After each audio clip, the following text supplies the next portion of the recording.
Ya, Assalamualaikum warahmatullahi wabarakatuh. Selamat pagi, salam sejahtera bagi kita semua. Eh, Perkenalkan nama saya Agung Laksono, sebelah saya dengan Pak Beni dan yang satu lagi dengan Pak Willy Gunardi. Ya, untuk saat ini keberadaan Pak Willy sedang tidak ada di tempat. Mohon izin kami dari kelompok 3 untuk menyampaikan tugas kelompok kami yang diajarkan oleh Ibu Dr. Natasha, yaitu tentang peranan hukum eh, dalam pembangunan ekonomi. Yang dimana yang pertama dari saya sendiri akan menyampaikan materi mengenai peranan perlindungan hukum terhadap tenaga kerja sebagai anak buah kapal perikanan di industri perikanan tangkap. Ya, izin menjelaskan untuk materi saya, yaitu berdasarkan Undang-Undang Nomor 3 Tahun 1982 pendaftaran perusahaan. Perusahaan adalah setiap bentuk usaha yang bersifat tetap terus-menerus dengan tujuan memperoleh keuntungan. Yang selanjutnya di sini adalah nelayan sebagai subjek utama dalam pemanfaatan dan pengelolaan sumber daya kelautan. Yang ketiga yaitu berdasarkan Konvensi ILO nomor 188 tahun 2007 tentang pengaturan bekerja di bidang perikanan menyatakan bahwa pekerjaan di bidang perikanan khususnya penangkapan sebagai jenis pekerjaan yang berbahaya dibandingkan dengan pekerja lainnya. Ya, untuk materi saya kemungkinan segitu saja dan untuk selanjutnya akan dilanjutkan oleh Pak Beni. Saya presentasi langsung. Ya, silakan Pak. Terima kasih Pak Agung, Ya. Mas Agung, ya. Selamat pagi buat kita semua. Jadi berkaitan dengan tugas yang harus kami selesaikan, saya mengambil judul penelitian adalah peranan karya intelektual hak cipta dalam pembangunan ekonomi Indonesia. Ya. Yang melatar belakangi penelitian saya dan latar belakang masalah ini kan seperti kita ketahui bersama bahwa Indonesia pada saat ini adalah negara berkembang, ya. Dalam kebijakannya, dalam pembangunan ekonomi, pemerintah mengatakan bahwa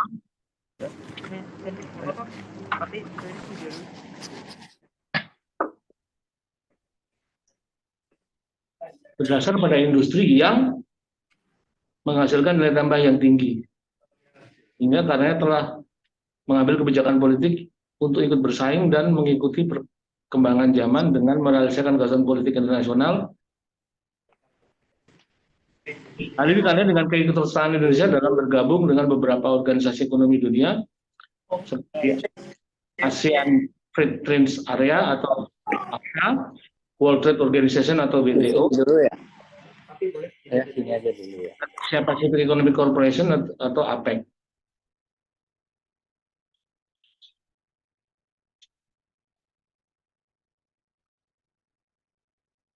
Dalam kaitan dengan kekayaan intelektual, di Indonesia sekarang ini tumbuh konsepsi kekayaan atas karya-karya intelektual warga Indonesia, dan sebagai kebijakan politik Indonesia telah menyetujui Trade Related Intellectual Property Right atau TRIPS yang merupakan bagian dari World Trade Organization. Hak kekayaan intelektual yang biasa disebut dengan HKI atau Intellectual Property Rights atau IPR, di mana hak kekayaan intelektual itu dibagi menjadi dua golongan besar, yaitu adalah hak cipta dan kedua adalah hak kekayaan industri. Di mana di sini hak cipta merupakan hak eksekutif dari pencipta. Hal ini telah dilindungi dengan Undang-Undang Nomor 28 Tahun 2014 tentang hak cipta. Sedangkan hak ekonomi juga telah dilindungi dalam Undang-Undang 28 Tahun 2014 yang meliputi penerbitan ciptaan, penggandaan, penerjemahan, pengadaptasian,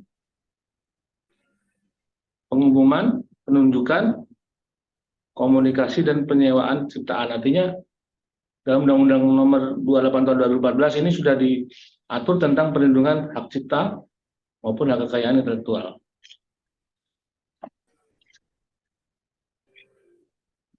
Selanjutnya latar belakangnya juga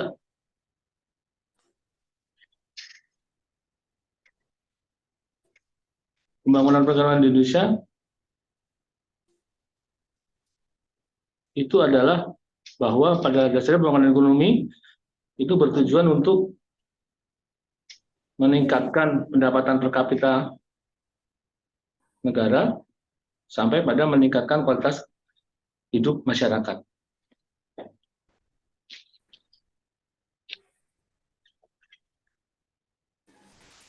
Mohon izin, saya singgung sedikit tentang teori dan literatur yang saya gunakan. Jadi, saya menggunakan teori sistem hukum yang digagas oleh Lawrence F. Friedman yang meliputi bahwa ada legal structure atau struktur hukum, legal substansi atau norma atau keadilan hukum, legal culture atau budaya hukum. Sedangkan metode penelitian yang kami gunakan adalah metode penelitian yuridis empiris, di mana penelitian ini jenis penelitian hukum sosiologis atau lapangan yang dapat disebutkan penelitian secara lapangan. Masuk ke pembahasan hasil penelitian, pembahasan. Yang pertama adalah urgensi perlindungan hukum hak cipta di Indonesia. Artinya di sini adalah dilindungi terhadap pelanggaran-pelanggaran yang terjadi terhadap kepentingan ekonomi atau hak ekonomi dari para pencipta. Yang di dalam Undang-Undang Hak Cipta dicantum dalam pasal 9 dan pasal 13 yang meliputi penerbitan ciptaan, penggandaan ciptaan dengan segala bentuknya, penerjemahan ciptaan, pengadaptasian ciptaan, dan lain-lain. Di mana pelanggaran terhadap suatu ciptaan memegang atau artinya terdapat dua pelanggaran yang utama adalah mengandung unsur sengaja, dan yang kedua adalah pelanggaran yang dilakukan dengan tanpa izin dari si pencipta. Dalam hal ini di Indonesia, kalau terjadi pelanggaran HKI maupun hak cipta dapat mengadukan melalui Direktorat Penyidikan dan Penyelesaian Sengketa Kekayaan Intelektual atau melaporkan kepada kepolisian, karena memang hukum ini adalah hukum yang spesialis, jadi bisa dimungkinkan untuk mengadu ke penyidik pegawai negeri sipil di instansi terkait, maupun bisa juga mengadu ke pihak kepolisian. Yang menangani penyidikan itu adalah penyidik dari polisi. Kalau yang di spesialis berarti yang menangani adalah PPNS atau penyidik pegawai negeri sipil di instansi terkait. Dalam perkembangannya, menurut data dari Direktorat Jenderal Kekayaan Intelektual, selama tahun 2021, dalam rentang waktu dari tahun 2019 sampai dengan 2021, ada 114 kasus yang masuk, dengan 22 diantaranya telah memiliki ketetapan hukum, yaitu 17 aduan di SP3 karena mungkin dianggap tidak cukup bukti dan sebagainya, hingga di SP3. Ada 2 aduan yang sudah di P21, ada sudah masuk ke penuntutan dan nanti bawa ke pengadilan, dan 3 aduan yang diselesaikan melalui mediasi.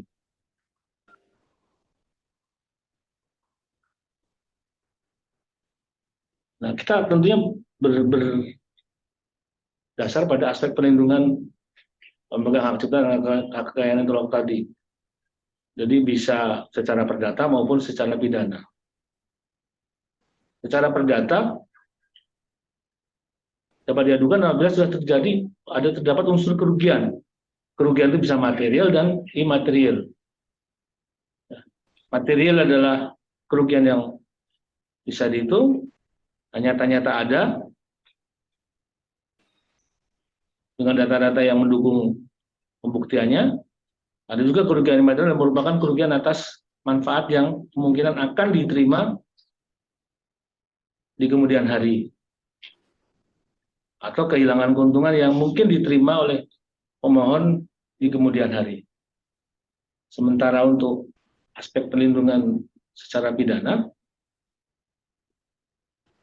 dalam perlindungan secara pidana selama ini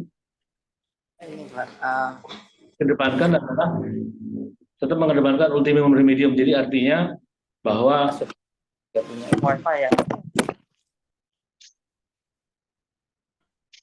dikedepankan adalah penyelesaian kerugian dulu, baru kemungkinan diberikan sanksi pidana. Jadi di nomor dikedepankan penyelesaian secara penggantian kerugian dulu. Soalnya saya punya data di sini. Oh, Jadi peranan hukum hak kekayaan intelektual hak cipta dalam membangun ekonomi Indonesia.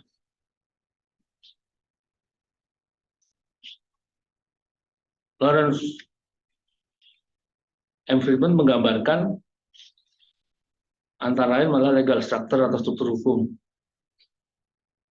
yang merupakan elemen dasar dari sistem hukum yang meliputi keseluruhan peranan hukum, di mana pelaksana struktur hukum meliputi pelaksana atau penegaknya, persepsi masing-masing aparat penegak hukum harus sama, yang bertujuan menciptakan keadilan yang merata bagi setiap kalangan. Dalam menyelesaikan pelanggaran hak cipta baik pidana maupun melalui pengadilan negara secara perdata, mereka adalah garda terdepan dalam mengatasi masalah tersebut.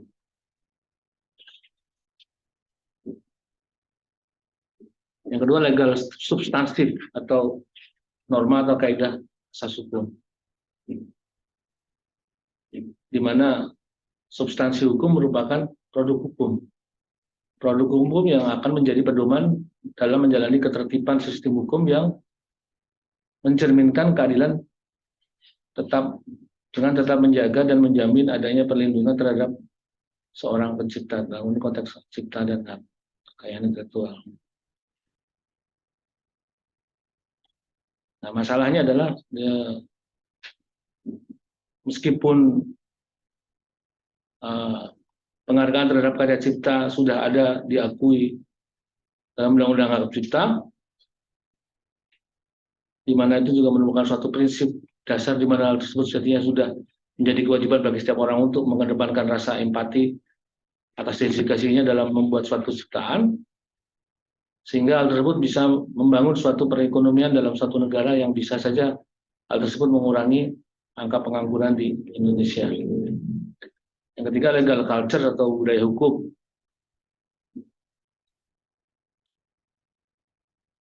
Di mana sistem hukum di sini menjadi kesadaran hukum berkaitan dengan sikap, perilaku, dan pemahaman masyarakat terhadap hukum. Walaupun pada kenyataannya di negara kita ini sering terabaikan dengan banyaknya orang yang membuat karya-karya cipta yang tidak orisinil atau seperti menipu, meniru ciptaan yang sudah ada. Nah, dalam hal ini aparat penegak hukum berperan penting dalam membina pertumbuhan kesadaran masyarakat dalam berlangsungnya atau dalam hal ini dalam terkait dengan terhadap perlindungan hak cipta. Dari penelitian di atas, kami mengambil kesimpulan bahwa perlindungan hak cipta saat ini sangat diperlukan dan dikedepankan di Indonesia, karena hak cipta sebagai dalam pencatatan semakin meningkat. Artinya dalam faktanya bahwa pencatatan hak cipta di kalangan masyarakat itu semakin meningkat, sehingga perlu perlindungan hukum terhadap cipta dapat dijalankan dengan baik. Apabila aparat penegak hukum memiliki visi yang sama yang itu bertujuan untuk menegakkan hukum dan keadilan, maka akan menciptakan iklim persaingan usaha yang baik, adanya perlindungan hak cipta, memberikan sumbangsih dalam memajukan perekonomian di Indonesia. Hanya saja perlu disertakan bahwa untuk lebih cepat penanganan prosesnya, memang dalam hal ini PPNS di instansi terkait masih masih banyak kekurangan sehingga banyak ya sebaiknya artinya atau lebih bagus kalau penanganannya diserahkan kepada kepolisian. Terima kasih Mas Agung. Ya, terima kasih Pak Beni. Untuk selanjutnya akan ke materi yang akan disampaikan oleh Pak Willy. Silakan Pak Willy untuk menyampaikan materinya Pak Willy.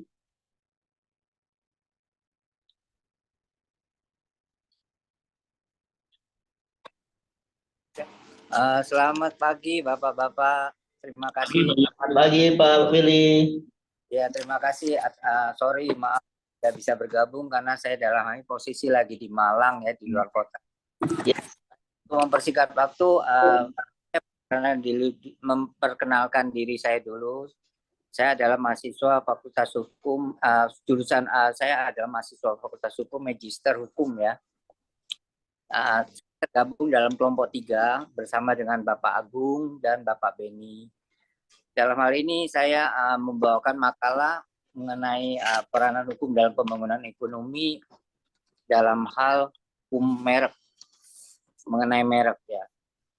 Makalah yang saya bawakan pagi ini adalah mengenai sengketa merek suatu restoran. Itu restoran dikenal dengan restoran ayam geprek Bensu. Di mana kita kalau melihat dari saya lihat dari runtutannya di dalam keputusan Mahkamah Agung, di sana latar belakang itu adalah perusahaan tersebut di mana perusahaan tersebut mendaftarkan di mana ya, sebetulnya saya buat ilustrasinya dulu. Perusahaan yang mendaftarkan merek yang sama bunyinya dengan merek yang telah terdaftar terlebih dahulu, walaupun berbeda arti, pasti ditolak pendaftaran. Jadi karena di Indonesia ini menganut azas first to file. First to file artinya siapa yang mendaftar dulu, itulah yang mendapat perlindungan hukum terlebih dahulu. Walaupun mungkin perbedaannya pada jam 9 pagi, saya telah mendaftarkan merek tersebut, misalnya merek ABC. Ternyata kemudian hari ada yang mendaftarkan jam 9:05, itu tidak akan diterima. Karena yang mana lebih dahulu mendaftarkan, disitulah mendapat pengakuan hukumnya. Nah, di dalam hal ini, kita lihat runtutannya itu, masalahnya begini. Jadi, sengketa merek ini antara saudara Jansen dengan saudara Ruben Onsu. Bila kita melihat dari pertimbangan hakim, itu di situ tertera yang mendaftarkan dulu atau first to file itu adalah Jansen. Menggunakan merek geprek Bensu dengan ikatan Beni Sujono. Mengetahui dalam hal ini, Ruben Onsu mengetahui bahwa merek itu dipakai untuk geprek Bensu, maka dia mencari karena nama Bensu ini bukan saja hanya Beni Sujono, ternyata di dalam hal ini Jansen itu mendaftar tahun 2017. Ternyata tahun 2015 itu sudah ada yang mendaftarkan lebih dahulu, yaitu Bensu juga, tapi bengkel susu. Jadi itu suatu perusahaan yang ada di Bandung yang menjual susu. Nah, dia sengketa terhadap bengkel susu tadi. Akhirnya terjadi mediasi. Bengkel susu tadi atau istilah Bensu tadi dibeli lah sama Ruben Onsu. Dengan data itu dia gugatlah Jansen yang memiliki geprek Bensu ini. Nah, dalam hal ini kita juga menggunakan teori Friedman ya, yaitu mengenai abstraction, substance dan culture. Sesuai dengan persyaratan yang harus diberikan oleh dosen bahwa kita harus mengacu pada pada teori hukum. Nah, dalam hal ini saya menggunakan teori hukum Lawrence of Meyer Friedman, yaitu mengenai struktur hukum, legal structure, sustain, dan legal culture.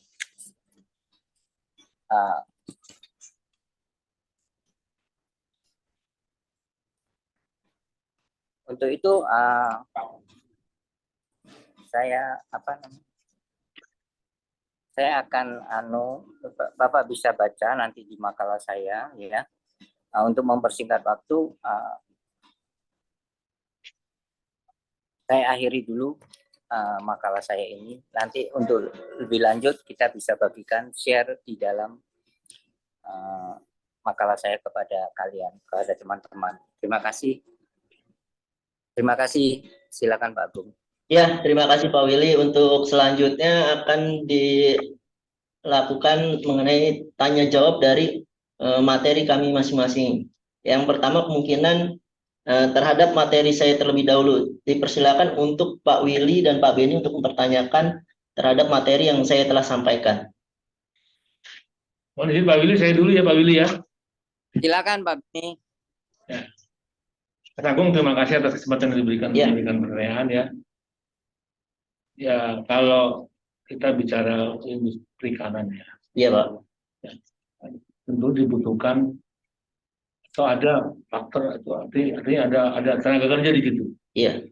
Ya, di mana tenaga kerja berperan penting. Nah, pertanyaan saya, kan tenaga kerja ini butuh perlindungan. Iya Pak. Ya, kalau seperti di tenaga kerja di sektor lain seperti industri pariwisata dan lain-lain kan udah jelas nih. Tapi ini kan spesifik nih, terutama bagi anak buah kapal. Artinya tenaga kerja khusus yang dengan tugas atau pekerjaan sebagai anak buah kapal. Iya. Nah, yang ingin saya tanyakan ke Mas Agung adalah bagaimana dalam hal ini penerapan perlindungan hukum bagi dalam penerimaan tenaga kerja yang berjabat atau bertugas sebagai anak buah kapal perikanan, dalam hal ini khusus di industri perikanan tangkap.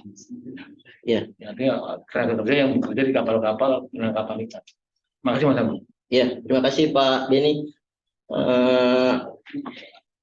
Mohon izin Pak Beni, apakah saya jawab terlebih dahulu atau Silakan Pak Willy kalau mau Pak Willy langsung bertanya. langsung bertanya? Ya, Pak Willy, dipersilakan untuk langsung bertanya.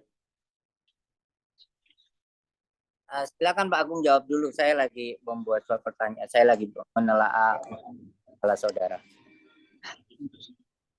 Baik, terima kasih Pak Willy. Kalau gitu saya jawab terlebih dahulu pertanyaan dari Pak Beni ya Pak. Ya, Sebenarnya sih pada tahun 2016 telah diterbitkannya Undang-Undang Nomor 7 Tahun 2016 yang dimana kemungkinan itu adalah salah satu payung hukum untuk mewujudkan kesejahteraan nelayan, yang dimana mengatur mengenai perlindungan dan pemberdayaan nelayan. Di dalam undang-undang tersebut sebenarnya telah mengatur terhadap nelayan tersebut di bidang perikanan tangkap ya Pak, baik itu dari nantinya akan menambahkan nilai jual dari nelayan tersebut Pak, itu satu, dan juga terhadap perlindungan nelayan itu ketika nelayan tersebut bekerja di atas kapal Pak. Jadi ada bagaimana sih setelah mereka diberdayakan dengan adanya undang-undang ini Pak. Jadi ya seperti itu menurut penjelasan saya Pak. terima kasih Mas. Iya. Pak Willy gimana? Silakan Pak Willy.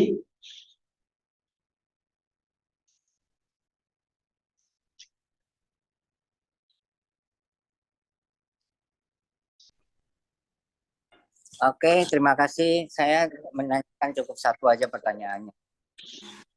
Begini Pak Agung, Pak Agung kan membahas mengenai perikanan ya. Iya Pak. Nah, saya akan tanyakan apakah kesejahteraan nelayan di Indonesia telah terjamin dengan adanya undang-undang yang melindungi para nelayan. Mohon dijelaskan gitu. Ya, baik. Terima kasih Pak Willy atas pertanyaannya.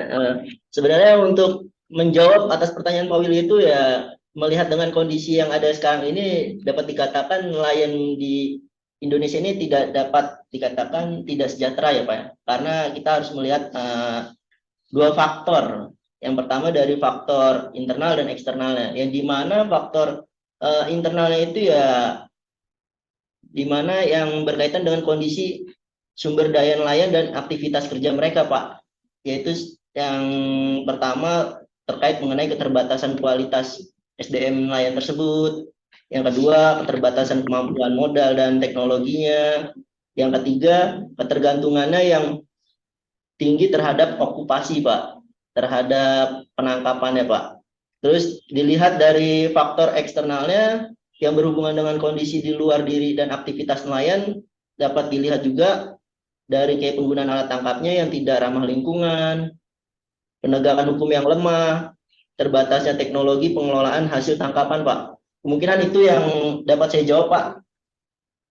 Oke, terima kasih Pak Agung atas penjelasannya. Ya, terima kasih, Pak. Untuk selanjutnya akan dipertanyakan mengenai materi dari Pak Beni. Dipersilakan untuk Pak Willy terlebih dahulu untuk mempertanyakan materinya Pak Beni, Pak. Silakan, Pak. Baik, terima kasih. Terima kasih Pak Agung sebagai moderator. Akan saya tanyakan Pak Beni. Coba jelaskan Pak Beni, apakah apa yang Anda ketahui tentang hak cipta itu? Terima kasih. Cuma satu Pak Willy ya, cuma satu ya. Ya, cukup satu aja. Silakan Mas Agung kalau mau ada pertanyaan. Oh, saya lanjut ya Pak. Silakan. Ya, terima kasih Pak Beni. Kalau begitu pertanyaan dari saya terkait ini Pak. Apakah ilmu hukum mempunyai hakikat yang interdisipliner Pak? Itu aja Pak yang saya ingin pertanyakan dari hak cipta. Oke, terima kasih Mas Agung dan Pak Willy ya. Saya coba jawab dulu pertanyaan dari Pak Willy. Ya. Ya, Pak Willy bertanya tentang soal hak cipta. Ya, saya berusaha jawab, mudah-mudahan bisa memberikan informasi ke Pak Willy ya. Jadi Pak Willy tadi bertanya, apa sih itu hak cipta? Atau apakah yang saya ketahui tentang cipta? Ya, mohon maaf, saya berusaha untuk menjelaskan Pak Willy, mohon maaf kalau masih kurang-kurang ya. Jadi hak cipta itu merupakan hak yang didapatkan atau timbul atas pikiran manusia dalam bidang ilmu pengetahuan, kesenian, dan sastra. Di mana hak cipta ini timbul otomatis ketika suatu ciptaan itu dibuat atau dilahirkan atau diciptakan oleh si pencipta. Dalam konteks hukum, hak cipta ini merupakan adalah hak perdata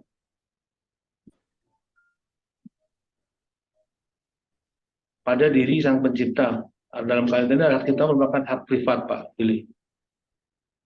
Nah, pemerintah sudah membuat undang-undang, yaitu Undang-Undang Nomor 28 Tahun 2014, yang melindungi hak cipta, di mana hak cipta adalah bagian dari hak kekayaan intelektual yang memiliki ruang lingkup atau objek yang paling luas untuk satu bagian dari HKI. Berbeda dengan HKI yang lain, hak cipta adalah hak alam yang sifatnya absolut dan dilindungi haknya selama pencipta itu masih hidup. Dan beberapa tahun setelah pencipta itu meninggal dunia, di mana dalam Undang-Undang Hak Cipta, sang pencipta sudah meninggal, hak hukum tersebut masih setelah meninggal dunia adalah 70 tahun. Hak cipta juga merupakan hak absolut, oleh karena itu hak cipta pada dasarnya dapat dipertahankan terhadap siapapun yang mempunyai hak itu, baik pencipta maupun pemegang hak cipta, pada dasarnya dapat menuntut tiap pelanggaran terhadap hak ekonomi yang telah dilakukan oleh orang lain, baik itu tadi tanpa izin maupun dengan sengaja. Dalam konteks ini karena dapat dimungkinkan pelanggaran terhadap cipta tersebut dapat mengganggu suatu ciptaan atau membuat ciptaan tersebut terlihat buruk di mata masyarakat. Nah, selanjutnya untuk menjawab pertanyaan dari Mas Agung, ini, makasih Pak Billy ya, mudah-mudahan bisa menjawab pertanyaan dari Pak Billy.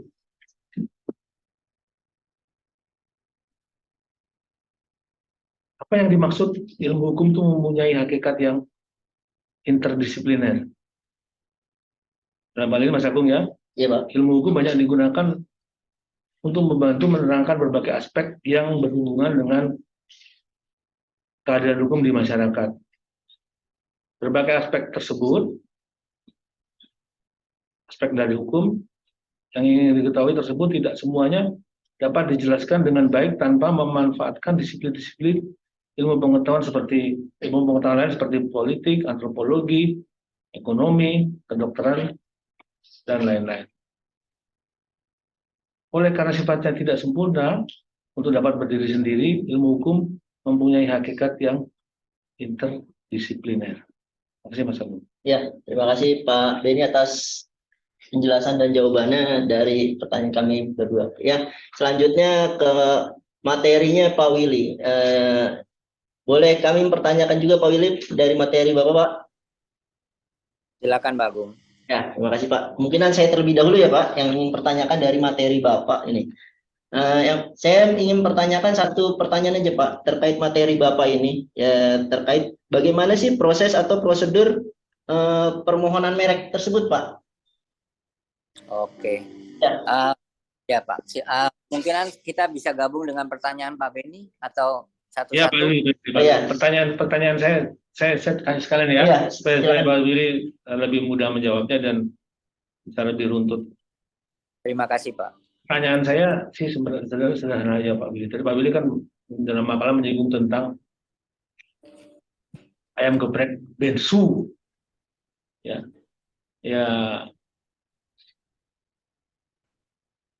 tadi ada sengketa hukum di situ. Hanya saja saya jadi bertanya-tanya gitu. Bensu kan sebenarnya merek-merek yang baru ya, artinya memang belum lama. Nah, hal ini bagaimana terjadi kalau dengan merek-merek terkenal? Nah, pertanyaan saya ke Pak Willy adalah, apa sih yang dimaksud dengan merek terkenal itu Pak Willy? Terima kasih Pak Willy. Oke, terima kasih Pak atas pertanyaannya Pak Agung maupun Pak Beni. Saya coba menjawab satu persatu, dimulai dengan pertanyaan Pak Agung dulu. Yang dimaksud dengan Pak Agung kan bagaimana proses prosedur permohonan merek ya. Iya Pak. Permohonan didahului, kita dalam hal ini buat suatu permohonan ditujukan pada Dirjen KI ya.